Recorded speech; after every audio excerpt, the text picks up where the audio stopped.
हम बात करेंगे प्रति चक्रवात एंटी साइक्लोन क्या होता है, और लास्ट में एक very important question answer test भी लगाएंगे। ठीक है, जो लास्ट ईयर एग्जाम में क्वेश्चन पूछे गए हैं इस टॉपिक से, वो सारे क्वेश्चन जो है हम लास्ट में सॉल्व करेंगे। फ्रेंड्स, जितना मैं आपको बता रहा हूँ, अगर आप उतना ध्यान से पढ़ लेते हैं तो 100% अगर एग्जाम में इस टॉपिक से क्वेश्चन बनेगा तो आप इजीली क्वेश्चन जो है वो सही टिक करके आएंगे। तो ध्यान से वीडियो देखिएगा। तो चलिए हम वीडियो को स्टार्ट करते हैं। तो फ्रेंड्स देखिए, सबसे पहले हम बात करते हैं हवा एयर होती क्या है। देखिए, मैं आपको पूरा कॉन्सेप्चुअली समझाऊंगा, बस आपको ये वीडियो ध्यान से सुनना है। ज़्यादा आपको याद करने की ज़रूरत नहीं है, एक बार बस ये वीडियो देख लोगे, आपको बहुत ईजी तरीके से टॉपिक समझ में आ जाएगा। तो हवा विंड होती क्या है? मिक्सचर ऑफ गैसेस को क्या बोलते हैं? हम हवा बोलते हैं। गैसों के मिश्रण को ही हवा कहा जाता है। जब यह हवा एक स्थान से दूसरे स्थान पर गति करती है, तब इसे क्या बोला जाता है? विंड बोला जाता है। तब इसे क्या बोला जाता है? पवन बोला जाता है। अब बात आती है कि हवा जो होती है वो गति क्यों करती है। तो देखिए, प्रेशर डिफरेंस के कारण हवा जो होती है वो गति करती है। जब भी वातावरण में प्रेशर डिफरेंस होगा, तब हवा जो होगी वो गति करेगी। अब एक चीज ध्यान रखिएगा, वायु मतलब हवा का एक नियम होता है कि वायु हमेशा हाई प्रेशर से लो प्रेशर की ओर गति करती है।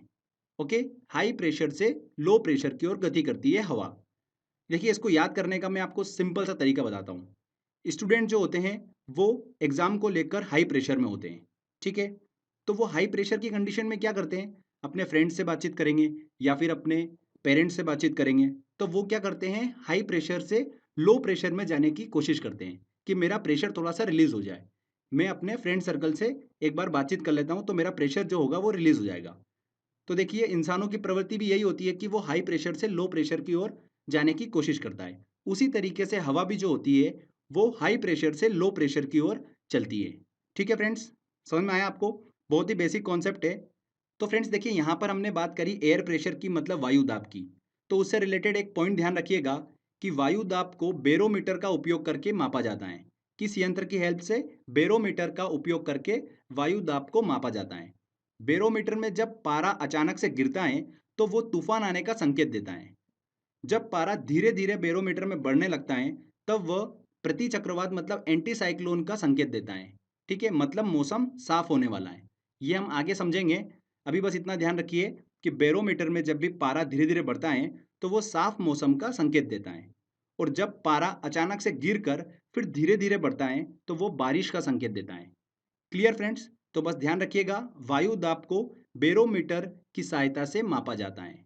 साथ ही फ्रेंड ध्यान रखिएगा, हवा का एक और कैरेक्टरिस्टिक्स होता है कि जब हवा जो होती है वो गर्म हो जाती है, तब वो गर्म होने के बाद हल्की हो जाती है और धीरे धीरे जो है हवा ऊपर उठने लगती है।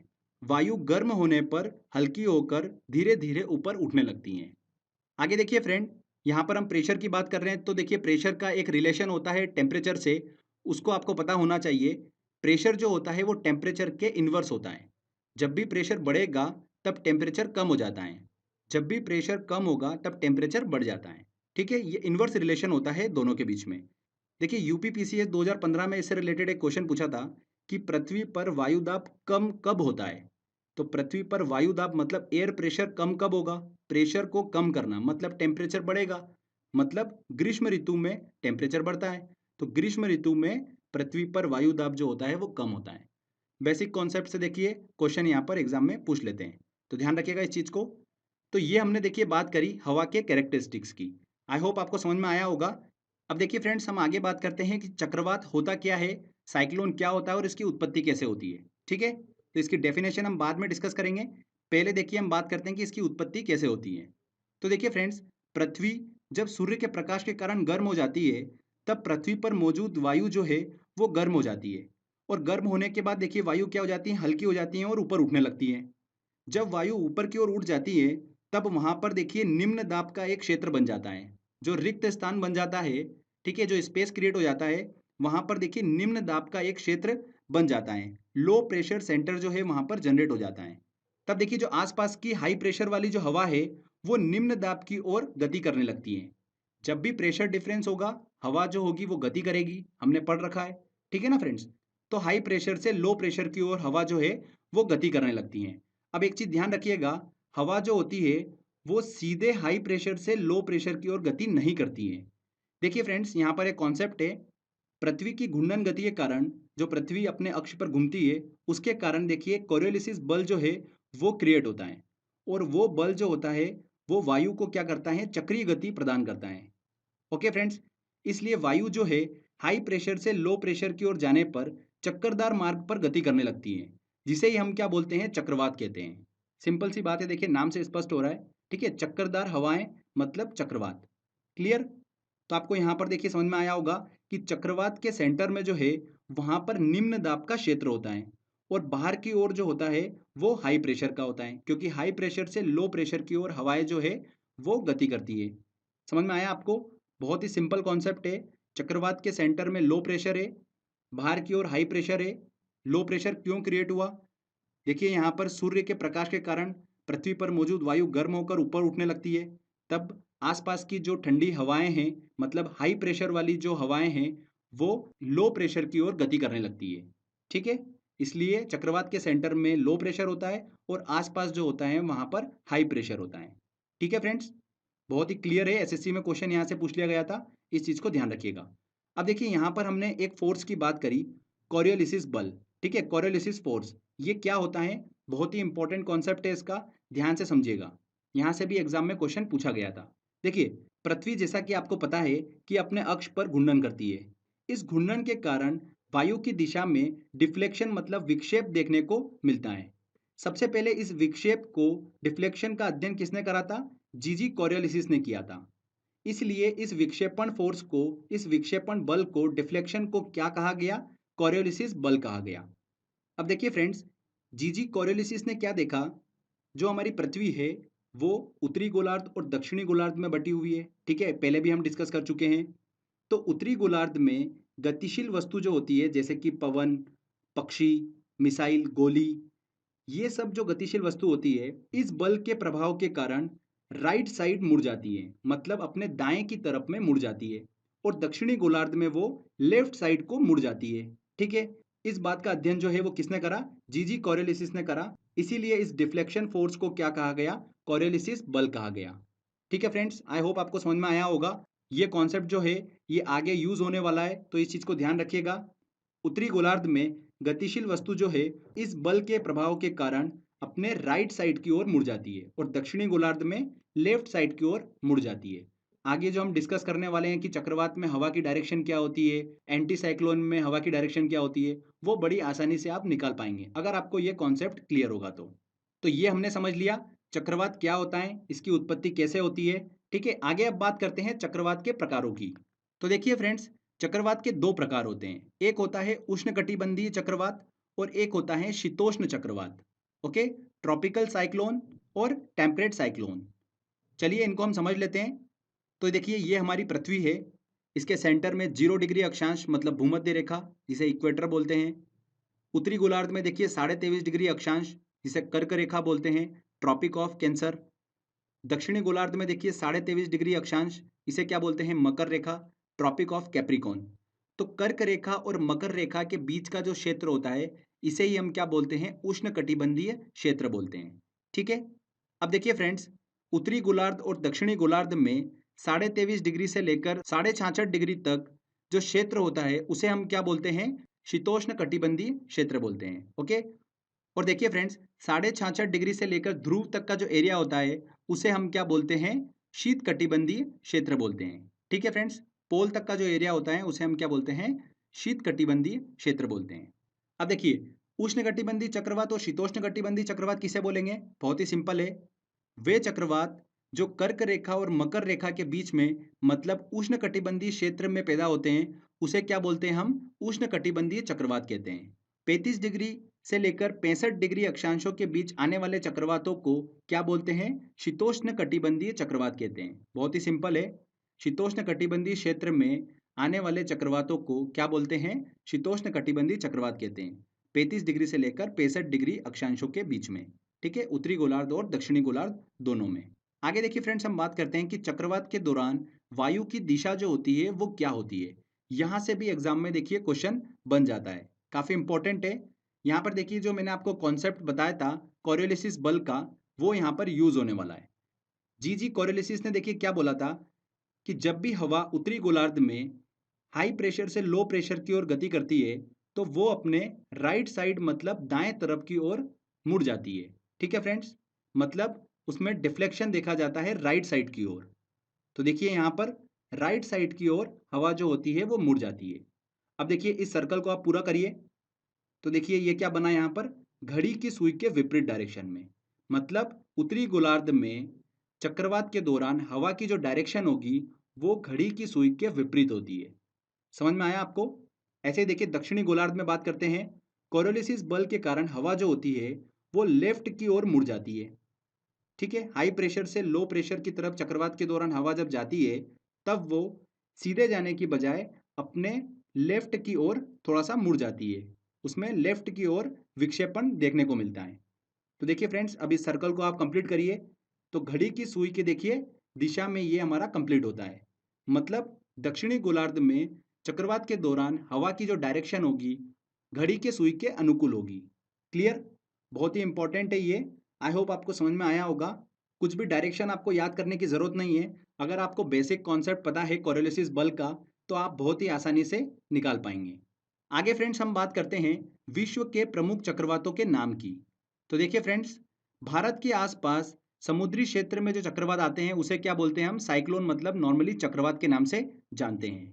ऑस्ट्रेलिया के देखिए उत्तर पश्चिमी क्षेत्र में जो चक्रवात आते हैं उसे क्या बोला जाता है, विली विली के नाम से जाना जाता है। किस नाम से? विली विली के नाम से जाना जाता है। वेरी वेरी इंपॉर्टेंट है। चीन और जापान के देखिए पास समुद्री क्षेत्र में जो चक्रवात आता है उसे क्या बोलते हैं, टाइफून के नाम से जाना जाता है। किस नाम से जाना जाता है? टाइफून के नाम से जाना जाता है। अब देखिए फ्रेंड्स, आगे हम एक और चक्रवात पढ़ने वाले हैं, टॉर्नेडो और टाइफून। इसमें देखिए स्टूडेंट जो है वो अक्सर कंफ्यूज जाते हैं। तो टाइफून को लेकर मैं आपको एक ट्रिक बता देता हूँ। ऐसा ध्यान रखिएगा कि जापान और चीन में आपने देखा होगा कि बहुत सारे बिजनेसमैन रहते हैं। ठीक है, बिजनेस करते हैं। चाइना जो है पूरा भारत में बिजनेस करता है। तो देखा होगा अपने बिजनेसमैन को, वो अक्सर टाई लगा के रखते हैं। तो देखिए फ्रेंड, टाई कौन लगाता है? चाइना में बिजनेसमैन लगाते हैं। तो बस टाई से क्या बन जाएगा? टाइफून। टाई जहाँ पर भी वर्ड आएगा आपके दिमाग में चाइना आ जाएगा, तो आप कभी भी गलत आंसर नहीं टिक करके आएंगे। तो चीन के पास समुद्री क्षेत्र में जो चक्रवात आता है उसे क्या बोलते हैं? टाइफून के नाम से जाना जाता है। आगे देखिए फ्रेंड्स, यूएसए के मैदानी क्षेत्र से जो ठंडी हवा उठती है और मेक्सिको की खाड़ी से जो गर्म हवा निकलती है वो आपस में टकराती है, तो उससे भयंकर चक्रवात का निर्माण होता है। उसे क्या बोलते हैं? टॉर्नेडो बोलते हैं। और टॉर्नेडो जो है वो कैरिबियन सागर में देखने को मिलता है। ठीक है फ्रेंड्स, जब ये टॉर्नेडो मैदानी भाग में इंटर कर जाता है तब इसे क्या बोलते हैं? टॉर्नेडो एली बोलते हैं। देखिए चक्रवात जब समुद्री भाग में है तब उसे वहां पर टॉर्नेडो बोलते हैं, पर जैसे ही मैदानी भाग में इंटर कर जाता है तब उसे टॉर्नेडो एली के नाम से जाना जाता है। टॉर्नेडो एली जो है वो मुख्यतः मिसिसिपी मिसौरी मैदानी क्षेत्र में जो है वो देखने को मिलता है। ठीक है फ्रेंड्स, इस चीज़ को ध्यान रखिएगा। एक और इम्पॉर्टेंट चीज, टॉर्नेडो जो है वो दुनिया का सबसे खतरनाक चक्रवात है। सबसे खतरनाक चक्रवात कौन सा है? टॉर्नेडो है। इसकी तीव्रता जो है वो फुजिटा स्केल का उपयोग करके मापी जाती है। फुजिटा स्केल का उपयोग करके मापी जाती है टॉर्नेडो की तीव्रता। राइट? आगे देखिए फ्रेंड, हम बात करते हैं हरिकेन चक्रवात की। तो ये अटलांटिक सागर में देखने को मिलता है। मैक्सिको, फ्लोरिडा, वेस्ट इंडीज के तटीय क्षेत्रों में नॉर्मली हरिकेन चक्रवात जो है वो देखने को मिलता है। तो फ्रेंड्स, ये नाम जरूर ध्यान रखिएगा आप। एक और इम्पॉर्टेंट चीज, हरिकेन की जो तीव्रता है वो सेफिर सिम्पसन स्केल से मापी जाती है। किससे मापी जाती है? सेफिर सिम्पसन स्केल से। ओके। हरिकेन प्रायः 1 जून से लेकर 30 नवंबर तक देखने को मिलते हैं। तो फ्रेंड्स, ये देखिए विश्व के प्रमुख चक्रवातों के नाम हमने डिस्कस करे कि चक्रवातों को किस एरिया में किस नाम से जाना जाता है। ओके। आगे बात करते हैं फ्रेंड्स हम प्रति चक्रवात मतलब एंटी साइक्लोन की। बहुत ही सिंपल है, जैसा कि नाम से स्पष्ट है, साइक्लोन का उल्टा। मतलब देखिए चक्रवात के सेंटर में हमने बात करी थी कि लो प्रेशर होता है और आसपास जो होता है वो हाई प्रेशर होता है। अगर हम प्रति चक्रवात की बात करेंगे तो यहाँ पर सेंटर में हाई प्रेशर होता है और आसपास जो होता है वो लो प्रेशर होता है। तो हवाएं जो है वो हाई प्रेशर से लो प्रेशर की ओर जाती है। मतलब प्रति चक्रवात में हवाएं जो है वो फैलती हुई हमको दिखाई देती हैं। प्रति चक्रवातों में मौसम जो होता है वो पूरी तरीके से साफ होता है। जबकि चक्रवातों में क्या होता है? चक्रवातों के दौरान तेज मूसलाधार बारिश जो है वो हमको देखने को मिलती है। अच्छा, एक इंपॉर्टेंट चीज और ध्यान रखिएगा यहाँ पर, चक्रवातों के दौरान जो तेज वर्षा होती है उसे हम क्या बोलते हैं? फ्रंटल रेन बोलते हैं। क्या बोलते हैं? फ्रंटल रेन बोलते हैं। मतलब वाताग्र वर्षा जो है उसे कहा जाता है। साइक्लोन का जो सेंटर होता है, चक्रवात का जो केंद्र होता है, उसे चक्रवात की आंख कहा जाता है, जो कि वर्षा रहित क्षेत्र होता है। वहां पर वर्षा नहीं होती है उसके सेंटर में। ठीक है, तो ये हमने डिस्कस करा फ्रेंड्स, प्रति चक्रवात क्या होता है। अगर प्रति चक्रवात में देखिए हवा की डायरेक्शन की बात करें हम, तो बहुत ही सिंपल है। चक्रवात का जस्ट आपको उल्टा करना है। उत्तरी गोलार्ध में और दक्षिणी गोलार्ध में हवा की डायरेक्शन क्या होगी, अब बिल्कुल आसानी से आप निकाल सकते हैं। ओके, आगे देखिए फ्रेंड्स, कुछ इंपॉर्टेंट पॉइंट्स और मैं डिस्कस करूंगा, उसके बाद हम टेस्ट की ओर चलेंगे। तो देखिए, उत्तर पश्चिम प्रशांत सागर जो है वो सबसे ज़्यादा एक्टिव बेसिन है चक्रवात के लिए। वहां पर सबसे ज़्यादा विश्व के चक्रवात जो है वो जन्म लेते हैं। कहाँ पर? उत्तर पश्चिम प्रशांत सागर में। इसके बाद देखिए, उष्णकटिबंधीय क्षेत्रों में जो दक्षिण अटलांटिक सागर है और दक्षिणी पूर्वी प्रशांत क्षेत्र है, इसमें चक्रवातों की उत्पत्ति नहीं होती है। क्यों नहीं होती है? तो ध्यान रखिएगा, सी की जो सरफेस होती है वो बहुत ही ज़्यादा ठंडी होती है, मतलब उसका टेम्परेचर जो होता है वो बहुत ज़्यादा कम होता है, मतलब प्रेशर यहाँ पर ज़्यादा होगा। तो इस वजह से यहाँ पर चक्रवात जो है वो नहीं देखने को मिलते हैं। Clear friends? उष्णकटिबंधीय क्षेत्र में ध्यान रखिएगा, दक्षिणी अटलांटिक सागर और दक्षिणी पूर्वी प्रशांत क्षेत्रों में चक्रवात जो है प्रायः उत्पन्न नहीं होते हैं। इसके बाद देखिए, चक्रवातों की शक्ति का मापन जो है वो किस स्केल पे किया जाता है, तो ध्यान रखिएगा टी स्केल पर चक्रवातों की शक्ति का मापन जो है वो किया जाता है। तो फ्रेंड्स देखिए, यहाँ पर हमारा ये चक्रवात और प्रति चक्रवात मतलब साइक्लोन और एंटी साइक्लोन वाला थ्योरी सेक्शन कंप्लीट होता है। आई होप आपको समझ में आया होगा। चलिए फ्रेंड, अब हम टेस्ट की ओर चलते हैं और सारे इंपॉर्टेंट क्वेश्चन सॉल्व करते हैं जो लास्ट ईयर एग्जाम में क्वेश्चन पूछे गए और जो पूछे जा सकते हैं। तो चलिए टेस्ट की ओर चलते हैं। देखिए फ्रेंड्स, हमारा पहला क्वेश्चन है, टॉर्नेडो बहुत प्रबल उष्णकटिबंधीय चक्रवात है। कहाँ का चक्रवात है? कैरेबियन सागर में टॉर्नेडो जो है वो देखने को मिलते हैं। A answer. संयुक्त राज्य अमेरिका यूएसए में निम्नलिखित में से किस क्षेत्र को टॉर्नेडो एली कहा जाता है? किसे कहा जाता है टॉर्नेडो एली? जब टॉर्नेडो जो है वो मैदानी क्षेत्र में इंटर कर जाते हैं तब टॉर्नेडो एली उन्हें कहा जाता है। साधारणतः देखिए, टॉर्नेडो एली जो है वो कहाँ पर देखने को मिलते हैं? मिसिसिपी मैदानी क्षेत्र में टॉर्नेडो एली देखने को मिलते हैं। टाइफून नामक चक्रवात से निम्नलिखित में कौन सा क्षेत्र अधिक प्रभावित होता है? देखिए हमारी ट्रिक क्या थी दोस्तों, टाइफून। टाई कौन लगाता है? चाइना और जापान में जो बिजनेस करने वाले लोग होते हैं वो अक्सर टाई लगाते हैं। तो वही हमारी ट्रिक है, उसी के पास में टाइफून चक्रवात जो है वो देखने को मिलता है। चीन सागर जो है वहां पर अक्सर जो है टाइफून नामक चक्रवात देखने को मिलता है। B answer. निम्न मानकों में से हरिकेन की तीव्रता मापन के लिए किसका उपयोग किया जाता है? किसका उपयोग किया जाता है हरिकेन की तीव्रता मापने के लिए? सेफिर सिम्पसन मापक का उपयोग किया जाता है। बैरोमीटर में पारे के तल की अचानक गिरावट सूचक है। बैरोमीटर में पारे का अचानक गिरना तूफान आने का संकेत होता है। तो यहाँ पर देखिए बी आंसर हमारा सही होगा, तूफान आने का संकेत देता है। विली विली है। विली विली क्या है? उत्तर पश्चिम ऑस्ट्रेलिया का उष्णकटिबंधीय चक्रवात जो है उसे विली विली के नाम से जाना जाता है। उष्णकटिबंधीय अक्षांशों में दक्षिणी अटलांटिक और दक्षिणी पूर्वी प्रशांत क्षेत्रों में चक्रवात उत्पन्न नहीं होते हैं। इसका कारण है, इसका प्रमुख कारण क्या है? जो समुद्र के ऊपर की सरफेस होती है उसका टेम्परेचर बहुत कम होता है। ठीक है, समुद्री पृष्ठों के ताप जो होते हैं वो निम्न होते हैं, टेम्परेचर जो है वहाँ पर कम होता है। इस वजह से दक्षिणी अटलांटिक और दक्षिणी पूर्वी प्रशांत क्षेत्र में चक्रवात उत्पन्न नहीं होते हैं। निम्नलिखित में से कौन सा मापक टॉर्नेडो की तीव्रता के मापन हेतु प्रयोग में लाया जाता है? टॉर्नेडो की तीव्रता के मापन के लिए फुजिटा स्केल का उपयोग किया जाता है। B answer. प्रति चक्रवात में वायु की दिशा क्या होती है? देखिए इस तरीके से क्वेश्चन जो है एग्जाम में पूछ ले जाते हैं। तो बहुत ही सिंपल है, चक्रवात का जस्ट आपको उल्टा करना है। चक्रवात में देखिए वायु की डायरेक्शन निकालना मैंने आपको सिखाई थी। ये हमारी पृथ्वी है, ऊपर वाला उत्तरी गोलार्ध हो गया, नीचे वाला दक्षिणी गोलार्ध हो गया। तो उत्तरी गोलार्ध में देखिए वायु की जो दिशा थी मैंने आपको बताया था, कोई भी वस्तु अगर गति करती है तो वो राइट की ओर मुड़ जाती है। तो यहाँ पर देखिए ये राइट की ओर मुड़ गई, तो ये क्या हो गया फ्रेंड्स, यहाँ पर एंटी क्लॉकवाइज। और यहाँ पर क्या होगा? क्लॉकवाइज होगा। ये हो गया चक्रवात में, तो इसका जस्ट उल्टा कर दो आप। उत्तरी गोलार्ध में घड़ी की सुई की डायरेक्शन में। तो देखिए उत्तरी गोलार्ध में घड़ी के सुई के अनुकूल और दक्षिणी गोलार्ध में घड़ी की सुई के विपरीत। बी आंसर यहाँ पर सही होगा। ठीक है फ्रेंड्स, चलिए अगला क्वेश्चन लेते हैं। चक्रवात की उत्पत्ति कैसे होती है? चक्रवात की उत्पत्ति कैसे होती है? दो विभिन्न तापमान वाली वायु राशियां जब मिलती है तब उनके टकराने से चक्रवात की उत्पत्ति जो है वो होती है। B answer. चक्रवात में वायु की दिशा क्या होती है? तो चक्रवात में क्या होगी? अभी हमने डिस्कस करा, उत्तरी गोलार्ध में घड़ी के सुई के विपरीत और दक्षिणी गोलार्ध में घड़ी के सुई के अनुकूल। A answer.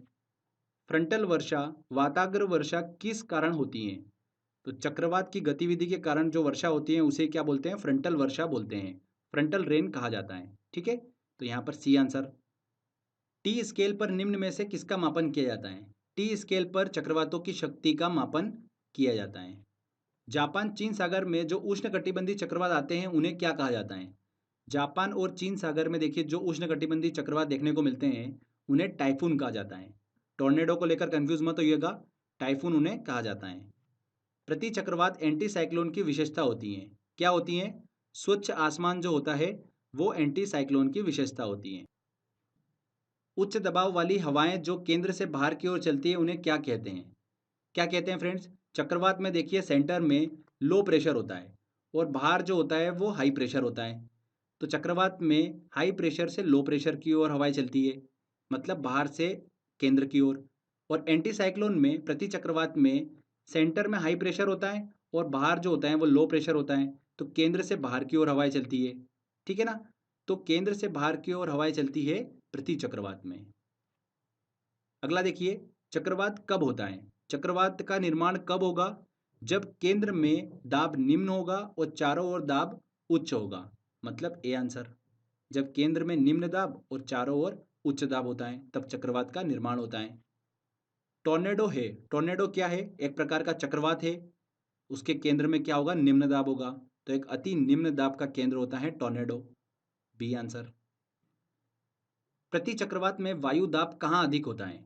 एंटी साइक्लोन में जो एयर प्रेशर होता है वो कहाँ पर अधिक होगा? ऑब्वियसली बात है, सेंटर में हाई प्रेशर होता है और बाहर जो होता है वो लो प्रेशर होता है, तो केंद्र में जो होता है वो प्रति चक्रवात में वायु दाब अधिक होता है। निम्नलिखित में कौन सर्वाधिक विनाशकारी होता है? सबसे खतरनाक चक्रवात किसे कहा जाता है? टॉर्नेडो को कहा जाता है। वायु दाब सबसे कम होता है, वायु दाब जो है वो सबसे कम कब होता है? मैंने आपको देखिए एक कॉन्सेप्ट बताया था, प्रेशर और टेम्परेचर के बीच में। ठीक है, जब भी प्रेशर बढ़ेगा तो टेम्परेचर कम हो जाता है। यहाँ पर क्या बोल रहा है वो? वायु दाब सबसे कम होता है, मतलब प्रेशर जो होगा वो कम होगा तो टेम्परेचर बढ़ेगा। मतलब टेम्परेचर कब बढ़ेगा? ग्रीष्म ऋतु में।